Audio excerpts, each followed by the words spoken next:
You're a bozo. And just been sitting there. You're an insufferable bozo and you're boring. You're an insufferable, boring bozo, Jeff. You're not a victim. You're not. Not a victim, Jeff. Give it up for Very Good Clips. Go subscribe to them. They're making money now. My chain. My chain. My chain. Don't you like my chain? Dude, Jeff Dye just posted his new episode. He just tweeted out his new... I play a game called Red Dead Redemption. And, yeah, okay, funny. fine. I'll watch Jeff Dye on the stream since we didn't do that today. Let's see the stand-up. Let's just see the stand-up.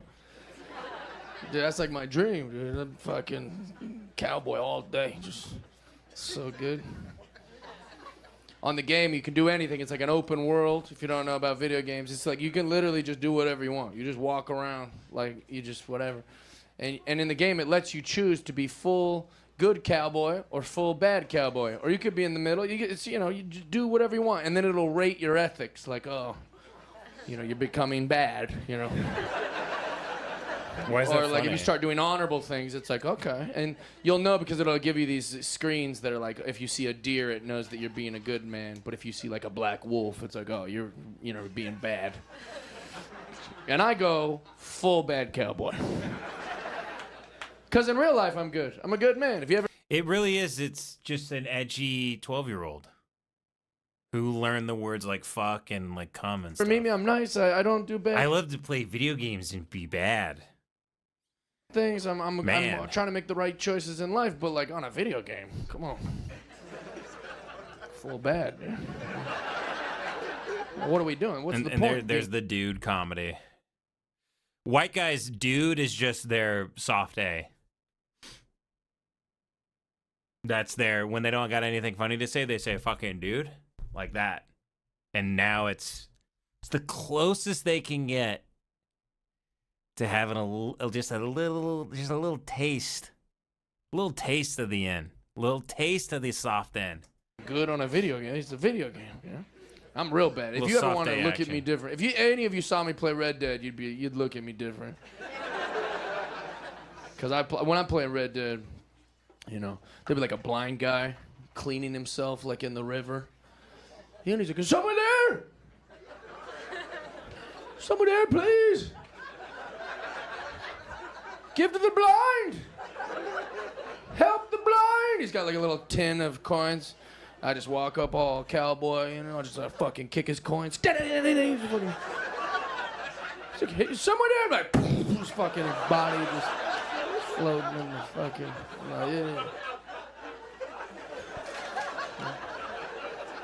It's so cool. There's one part in the game, because it gives you these little things you gotta do, like challenges and stuff.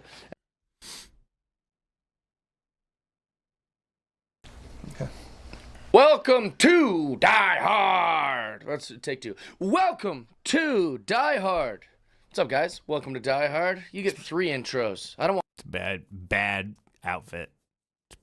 The hat doesn't go with it's bad, man. And I walk out the door looking like shit all the time. And my wife explains to me, she goes, you can't wear that color pants with that color shirt. And I'm like, oh, I thought they go together. And she's like, no, you can't wear 2 different shades of brown. Like, I'm a moron. I would see this and go, you look like a fucking idiot. Even me, I would catch this and go, no, you look like a bozo. You need to go back inside. This is tough. It's a really bad look. I don't want Mike to edit that at all. What's up? What's up, kiddos? What's up, diehards? This is how a lot of white losers, they end up dressing like this in LA. It's vaguely bohemian, Big Lebowski, sports bro. They got like the tech finance, like sobriety bracelet. I don't know what the fuck that is. It's everything about it is wrong. Literally everything, down to his underwear, is wrong. What's up, Ride or Dies? I've been hanging out with Chris Bowers and my buddy Kayvon in Tulsa. I'm all punny, I'm very pun heavy this week. My buddy Andrew, Nikki's boyfriend. Like they all love puns. And I hung out with all three of them this weekend, so I'm all up in the word game, getting some puns. I'm like Mike Kaplan. Good to be back in studio. Very excited to be here. We are joined today, listeners, with my boy. You know him. I know him. We all love him. Ari Azizian. Thanks for being here, brother. Thanks for having me. Yeah. So my buddy who was with me all weekend, he worked with me at the Looney Bin in Tulsa when I was there for the whole weekend. His name's Kayvon. And then this weekend, he was on some of the shows that I was on in Oklahoma, and then was on the Tulsa show on Sunday. This weekend, I was in Oklahoma the whole time. And he's a Persian guy. This is every episode. It's just, here's the shows I did. Thank you for coming out. Story about how he went downstairs for breakfast and forgot his card and had to go back up, but didn't have his ID and had to prove he was himself. So he Google imaged his own face and showed it to the lady, and then she gave him the hotel. I wager that's one of the stories on this. He had to Google himself to show the front desk person that he was actually Jeff Dye because he forgot his wallet in the room and she gave him a key card. I guarantee it. Guarantee it. Let's just see what they're talking about, like, here. In real I was still willing to just go want to be. but then Hard the cut. nicest guy. Right. Like, it does appear to me that all those like guys that want to be like nice guys on stage Yeah. have a huge problem with you, and then you're like a bad boy on stage, but then the nicest guy. Right. What is the act? Okay, I need the context for this. Hold on. They're talking. I guess the podcast is about how his material is very edgy and crazy. Dickhead to me every time I've seen you in person. So that's all it is. Here we go. But Here we go. it seems like He gets salty on his show. God damn. Here we go. another scenario of me wanting to be friends with someone and they think I'm, oh, fuck Jeff Dye. I'll make more friends by hating Jeff Dye. And so the way you aired it out recently seems like you have an issue with me. And like, if we need to address that I talk shit on a podcast, you'd first have to show me where or what I said, because I don't recall it. But if I did, it's probably because you've been a dickhead to me every time I've seen you in person. So that's all it is. And also, I was happy to watch wrestling with you, and I was happy to be your friend, and you don't want to. The broadcasting breathing is no good. He's got to stop doing this. It's every 3 words he's taking a breath, he breathes through his mouth and his nose. It's very, very strange. You got to just do the nose. A lot of people like the ba ba ba ba ba. Like that, they may give it a little sniff. Maybe they lean away. You don't want to sniff into the mic. A lot of broadcasters make that mistake where they blah, blah, blah, blah, blah. Like that. It's not good. It's not ideal, but you can't be doing mouth and nose. This is unfortunate. If I did, it's probably because you've been a dickhead to me every time I've seen you in person. So that's all it is. And also, I was happy to watch wrestling with you, and I was happy to be your friend, and you don't want to. So you don't need to breathe 4 times in 6 seconds. Come on, dude. Okay, then I guess we're not cool, and it'll be weird every time I see you. But it's just such a strange. Yeah. Comedy's fucking dumb. I don't know Ron Funches. Yeah. You know, I like his comedy and everything, Yeah. but like Ooh, it Ron hates does him. appear to me that all those like guys that want to be like nice guys on stage Yeah. have a huge problem with you, and then you're like a bad boy on stage, but then the nicest guy. Right. We got to find out what Ron Funches said about Jeff This is Dye. all right. And then at that same comedy festival, every time I was even within like a eye shot of him, he was a dickhead to me. Apologize, Ooh, Ron. Jeff Dye is trying to lay out some beef on his show. But This here's is the thing. interesting. You were a dickhead to me, like 10 Here we fucking go. shit about you. And if I did, I apologize. But Here I we don't go. even remember This is talking gonna shit be about good. you. But Here we okay. go. But you seem to not even know either. But go ahead, Ron. Bunch of time. Does he want to do jujitsu? Oh, here we go. Here we go. Here we go. This is going to be good. Jeff Dye's going to lay it all out. Oh, I'm going to eat this up real nice. This is some good eating. Are you here. gonna like? I don't know, but we'll see. If not, I'm happy with just having Robin sign it. It was super cool. He is the man, by the way. He told Hang that so up many. behind you. I know. He told talk to him 9 million babies. That's all right. Point is, Oklahoma was great. I had a good time. It Nice. takes Yeah, 20 minutes talking about how he was in Tulsa. Who gives a shit? I'm Fuck trying to off. think if there's anything else to cover. Well, in Tulsa, that is where Sam Kinison's grave is. And last time I was in Tulsa, Fuck you, dude. pen to me, but I was Fuck you. it was like, you know, a little tribute to. You've nothing to do with Sam Kinison. Shut the fuck up. Other than what Marcus said on his podcast. Yeah, but I don't know what it is. Refresh us, because I know that Do you know what the story is with Kinison and Mark Maron?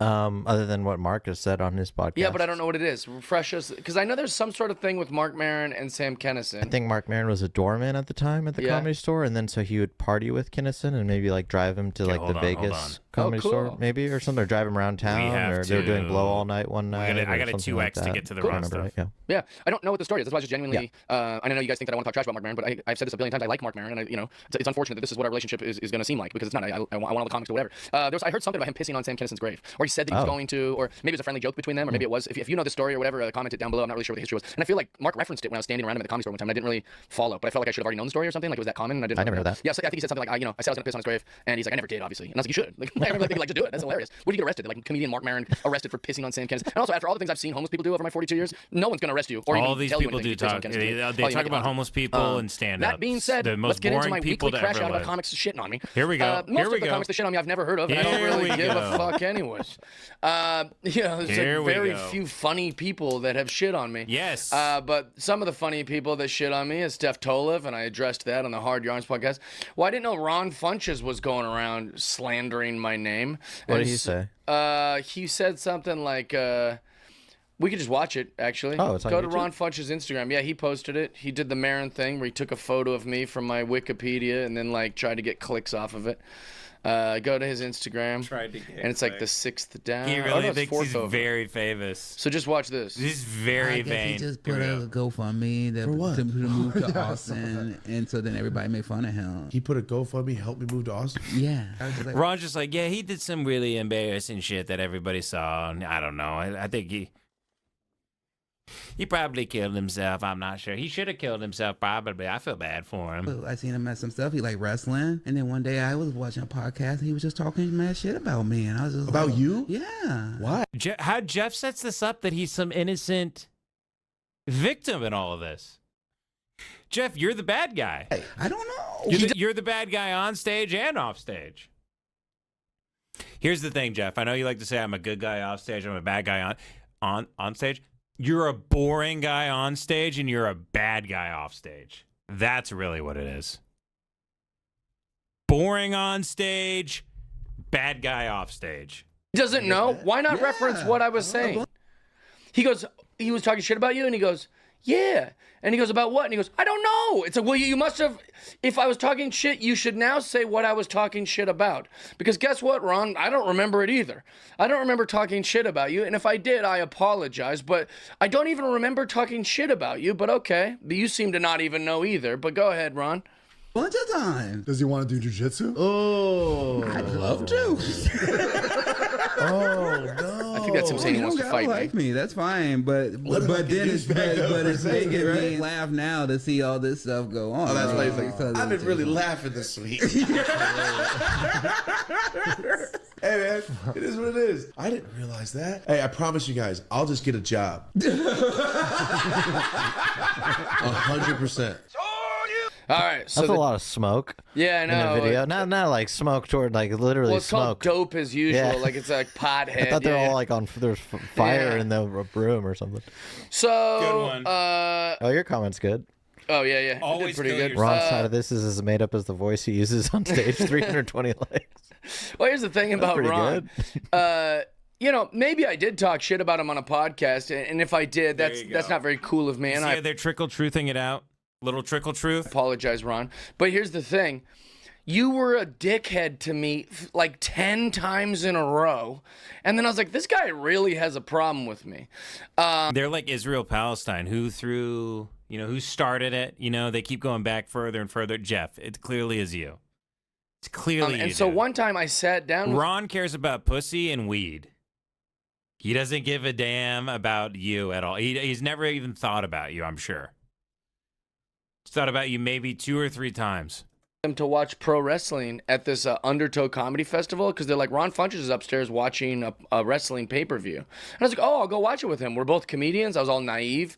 We're both comedians, and I'll go watch wrestling with him. We both like wrestling. And when I sat down, he treated me like the most annoying, like, little brother Like he just was rude and like standoffish and mean. And I was like, okay, all right. Then I couldn't understand. Aren't you guys the same age? Roughly? Yeah, but I was just saying like the way you would treat a little brother who's sitting next to you. Like he was like super annoyed that I was bugging him while he watched wrestling. And so I was like, all right. And then at that same comedy festival, annoying as shit. every time I was even within like an eye shot of him, he was a dickhead to me. Oh, wow. And so here's you're not likable. That you just told a story where you go, yeah, I just sucked ass, and he didn't want to be around me. He's like an asshole. It's like you're not gonna want to be around me just because I suck shit, just because I'm insufferable. Yes, that's you. You're the asshole. where I'll take responsibility. Maybe I said or did something when I was an open micer because we're both from the Pacific Northwest. And also, I'm not... Again, trickle-truthing. The same kid that I was when I started comedy. Oh, trickle-truth. Now he's saying, yes, maybe, I was drinking. He's probably going to bring drinking into it. I was trying anything. I was talking about Jesus, and I was being very... Why is he acting like 20 years ago he was some Christian comic all of a sudden? Republican boy, and I was being very, loud. I also had a terrible drinking problem. We all know about this. So I must have done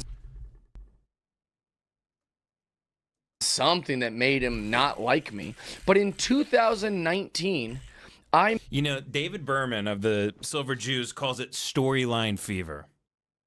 You got storyline fever, Jeff Dye. You were never Bukowski. You were never this guy falling down flights of stairs. Maybe you got tipsy and drove some. You're too boring to have been a bad drunk. You seem like the type of guy who, if he gets drunk, he just pussy just falls into his lap and he goes home with somebody. That's all that happens, man. I messaged him after that little scenario at the Undertow Comedy Festival. I said, hey, he's acting like he was Hunter S. Thompson. Like he was getting fucking loaded and spinning a revolver at the bar and fucking blowing up school buses and stuff. Man, this is in 2019. What are your plans for WrestleMania? Also, I was wondering if you would like to do my podcast. It seems... Salty. He's getting out old texts now. Old Jeff Dye's reading old texts. Even though I don't remember that we must have had some sort of interactions when I was in Seattle, because you mentioned that at Undertow Comedy Festival, can't help but feel like you aren't crazy about me. So let's talk about it. Hope you'll consider it. And just like Steph Tolev, just like Liza Traeger, just like all these people where I try to go, hey, what's going on? Why do you hate me? They just ignore the message. Eternal victim. I'm weepy. Everybody feel bad for me. Everybody's mean to me, but I'm the good guy. I'm the good guy, but everybody's mean, but I kick ass. This has been read in 2019. You're a bozo. And just been sitting there. You're an insufferable bozo and you're boring. You're an insufferable, boring bozo, Jeff. You're not a victim. You're not. Not a victim, Jeff. Jeffy. The entire time. And so it's like, Ron, yeah, I probably went on a podcast and was like, yeah, this guy acts like a lovable sweetheart on stage and then treats you like dog shit when you meet him. You're not a very friendly, lovable, approachable guy, Ron. And that's probably all I was saying. Other than that, I don't have really any beef with you or problem with you. I guess it's just another scenario of me wanting to be friends with someone and they think I'm, oh, fuck Jeff Dye. I'll make more friends by hating Jeff Dye. And so the way you aired it out recently seems like you have an issue with me, and if we need to address that I talk shit on a podcast, you'd first have to show me where or what I said, because I don't recall it. But if I did, it's probably because you've been a dickhead to me every time I've seen you in person. So that's all it is. And also, I was happy to watch the breathing. It's he's like a hound dog. He's like a fucking bloodhound on a scent. The breathing is insane, dude. Insane. Very bad mic etiquette, Jeff. Very bad mic etiquette. Wrestling with you, and I was happy to be your friend, and you don't want to. So, okay, then I guess we're not cool, and it'll be weird every time I see you. But it's just such a strange... Yeah. Comedy's fucking dumb. I don't know Ron Funches. Yeah. I like his comedy and everything, but it does appear to me that all those guys that want to be nice guys on stage have a huge problem with you, and then you're like a bad boy on stage, but then the nicest guy. Right. In real life. I was still willing to just go, want to be... Weird cut. Jeff, I thought you were this edgy guy. You didn't care. You're airing out your shit. You don't give a damn. What's with the hard cut? brother. What's with the hard cut, bro? Friends. You guys. I was still willing to be like, let's watch wrestling and be comedians together. I think you guys should do jiu-jitsu. It'd be great. Fuck yeah. I don't think he knows what he's signing up for. He lost weight for a month. It'll be like that picture over there. He lost weight for a month, and all of a sudden now he's an athlete. Yeah. Do an AI of you as Nolan Ryan punching. I know. Isn't your whole thing that like you're not a jock? Like you're like a nerd and you're from Portland, right? You're like the nerd Portland guy. Well, that's the trap of all these guys. It's like they can't even lose weight to be healthy because then their whole fan base. What's going on? Now you want to be jock guy who does jujitsu and go, don't put me in a box. Amy Schumer, oh, body positivity, loses weight, goes, don't put me in a box. I could be skinny too. You're like, I don't know, you guys are all lost. What's great is that have to come over to your house and kill you. Very few funny comedians decided to trash on me. When I made the list of people who seemed to have a problem with me, very few funny ones. Lori Kilmartin's pretty funny, but she's... I hope he add me to the funny pal. I really hope he keeps doing this show. Really hopes he keeps doing this. Terrible lady. This isn't. I'm back in. Steph Tolov is a very funny comedian, but a terrible lady. Ron Funches, very funny comedian, terrible guy. And the rest of them I've never heard of. The rest of these people were like scouring open micers piling on who have had nothing but positive interactions with me. And so, but just it was like, well, maybe this will make Lori Kilmartin think I'm funny. Maybe this will let Jackie Cation open for me. Like that's all it is. Sure, both of those people think I'm a neo-Nazi, so. Silly I don't know piling what camp on. I'm in. And, it's like I said, at a certain point, you get to a place where you just have to go, I guess If Lori Kilmartin or Jackie Cation watched 5 minutes of my stream, they would call the police. If they even knew this stream existed, 5 minutes in, they'd dial 911. Guess I don't care, really. Well, I thought it was funny that all your beefs, quote unquote, with these people could be resolved by you just giving them a guest set at the Brea Improv. I know, yeah. Well... Nope. Don't want that. Not Steph Tolov, not Ron Funches, not Lori Kilmartin. Not those guys, but not the other people that are funny. The other commenters that I saw. Those other commenters don't even know me. They're trying to make Ron Funches happy. What a but mess. Why? That's not a mess at all. I love this whole narrative, everybody wants a piece of the old Jeff. Everybody's piling on. No, Jeff's hot right now. Everybody's wants a piece. The level of cognitive dissonance that these guys have, man, it's amazing more of them don't become mass shooters. Someone says in the chat, 1,000% he had a lower bleph, the BLEPH. Isn't that the blepharitis? Yep, that's what it is. This is it right here. They had this. Common non-contagious inflammation of the eyelids causing redness. Oh, I thought the bleph was the I thought it was like a surgery. Isn't that what Brian Callen got, where your eyes look Chinese for a few weeks? Eyelid surgery, blepharoplasty. There we go. Eyelid surgery to remove excess skin. He absolutely got one. All of these guys get work done. They get lipo. They get collagen in their lips. They get dick implants. They all get it, man. These are sick. These are children of the devil. Just children of the devil, my friend. That's all these people are. My chain. My chain. My chain. My chain. Don't you like my chain?